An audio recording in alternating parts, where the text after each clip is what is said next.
beautiful people. Today we're going to talk about the Undaunted, how to join them, how to get keys, how to level them up quickly, and everything about them. And to do so, we are actually on a character that recently passed level 45 and was invited to go talk to the Undaunted. So, he's got this quest started. You'll get this right at level 45 as your level 45 reward. You just activate it, flip the paper over, examine the directions, and boom, they're going to take you over here. So pull a little marker there and run on down. This is a brand spanking new character that was leveled up during the Alliance Point event in Midyear Mayhem, which is why he still has his 2-hour scroll activated. And I also took the weapons off of him, which is why he has no weapons. So for those of you who are always wondering why my weapons are always broken, well, here's the solution. I don't have any of them. So, boom. So, and then we just go over here, sign this bad boy. It's going to start another quest where we go around and we talk to all the individuals. Basically, each of these individuals gives you a different pool, and that's kind of what they're explaining to us right now. So he's like, "Hey, I'll give you these types of missions," and the person over here will give you these. These are the ones that are usually the difficult ones. So this is the ones that are, the DLC dungeons. So if you don't have ESO Plus, you might not be able to do all of the daily pledges from here. But other than that, it's relatively straightforward. So you get an Undaunted key, and then from here you can pick up your missions. So we're going to pick up all of them just to go over what it means. You'll also know that we got 10 Undaunted points for doing what we just did. And so, alright, so now we have 3 pledges. And what does that mean? What is a pledge? A pledge is you going and completing a dungeon to get a key. Now, is there anything different? Well, in these 3 missions, there's basically only one difference between the rewards you will get. And if you complete it on Veteran, you will be getting 2 keys. Now, some of these require you to do hard mode, and that will be explained basically at the end of the dungeon. It'll tell you to activate the scroll. Most dungeons require you to do hard mode to get double. So if you're looking at, for example, Fang Lair, if you're like, I don't really want to do the Fang Lair, hard mode, then all you need to do is just do it on easy. You'll get a key. Now, what are keys? This brings us into another point of monster sets. I know there's a lot to cover here. So monster sets are 2-piece sets that used to actually drop from these chests, which is why they left them here as a little aesthetic design. So let's look at it. Let's just pull up a random monster set as an example. All right. So Arx Corneum, anytime you complete it on Veteran, gives you a head. It will either be light, medium, or heavy. Boom. Any completion on Veteran, every player automatically gets 1 head. The shoulder only drops from these vendors, and we'll talk about how they drop there. So basically, any heads of all of these random sets is going to be dropping from your completion of a Veteran dungeon, killing the final boss. You're going to get a head in either a light, a medium, or heavy. All right?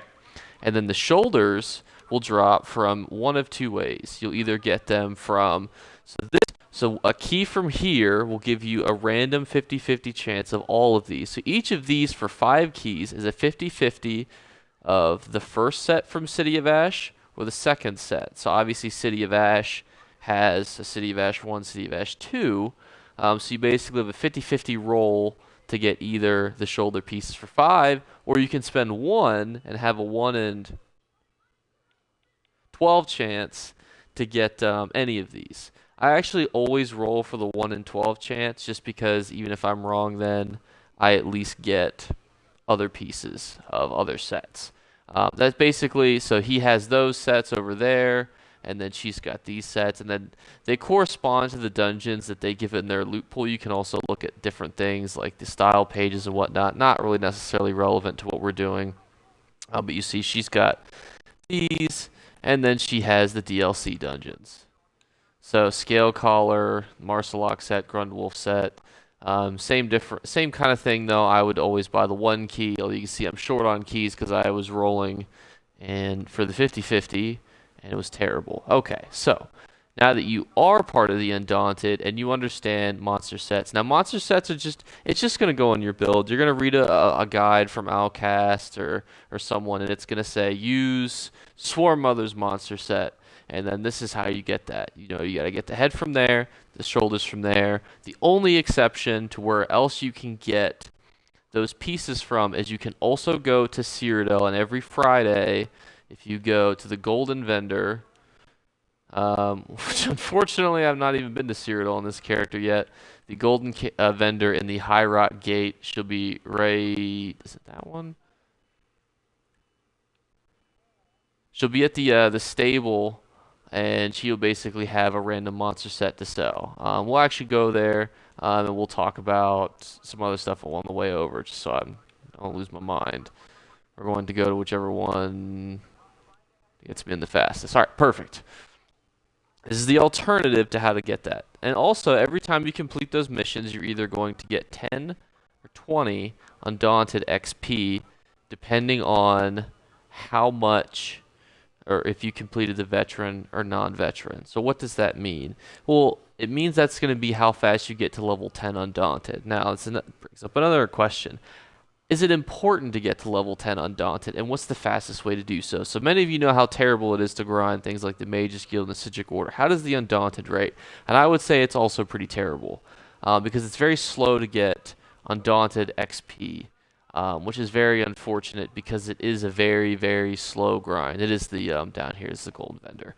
It is a very slow grind, and this Golden Vendor will be active from Friday at, I believe, 8 p.m. Eastern to, I believe, 2 a.m. on Monday, but that I'm not sure exactly when she leaves. Basically, she just vanishes away. And every week she'll bring a random assortment of monster sets and golden sets. This actually used to be how you could get golden sets.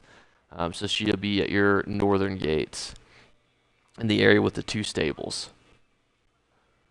So you come over here, and this is another way you can get monster sets. This is actually one of the ways that you can avoid doing terrible dungeons. So this is a monster set right here.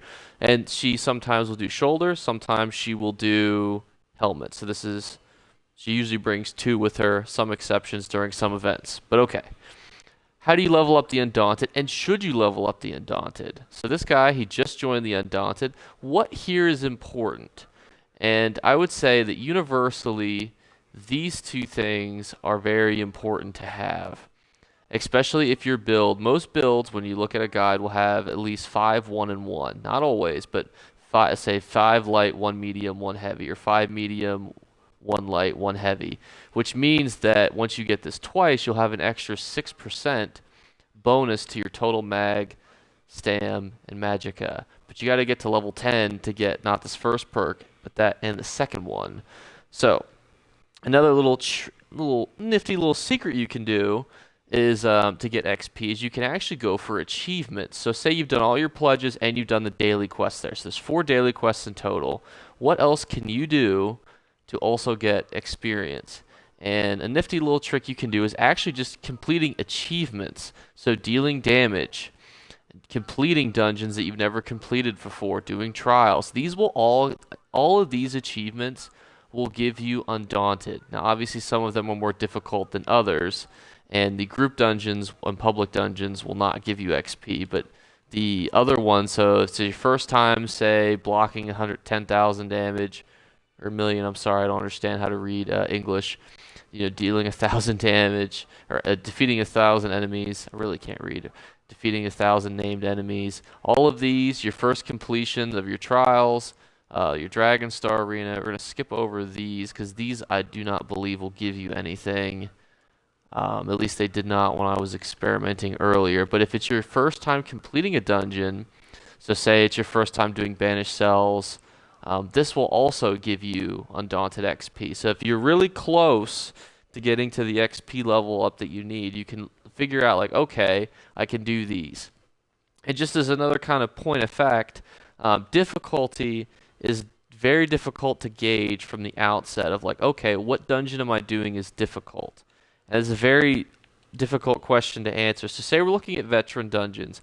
Basically, if it's got a 1 in front of it, it's easy. Very easy. And then the 2s are generally more of like the middle difficulty with these other dungeons that are non DLC dungeons like Ark's Cornium, I'd say that that's just slightly harder than a 1, slightly longer.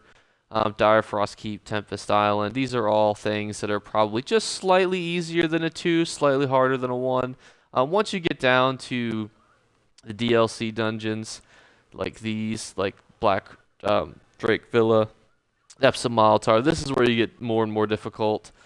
People used to say that the harder down the list it was, the more difficult it was. That's not necessarily true, because I would argue that Scale Caller is very much more difficult than White Gold Tower. In fact, White Gold Tower is probably easier than all of these right here. Yeah, all of these so far that I've just scrolled over. Even more difficult than the Imperial City, or even easier than the Imperial City. So it's not always a point of fact, but it can be a good gauge for you as a newer player trying to figure out where exactly the easy dungeons are versus the hard dungeons. So that's the difficulty, and that's kind of a brief overview of monster sets, keys, how to level it up. I know that's a lot of information, and I just threw it all at you because I wanted to be comprehensive. We talked about the Golden, who could honestly deserves their own video. So if you want a video on the Golden, or you have any questions, you can always leave a comment. I know this was a lot more free form, because I wanted to talk to some of the newer players who actually requested a guide on basically everything to do with the Undaunted. But other than that, if you have questions, you can always leave a comment. I appreciate all of you guys, and I will see you in the next one. And thanks again for spending time with me. See ya.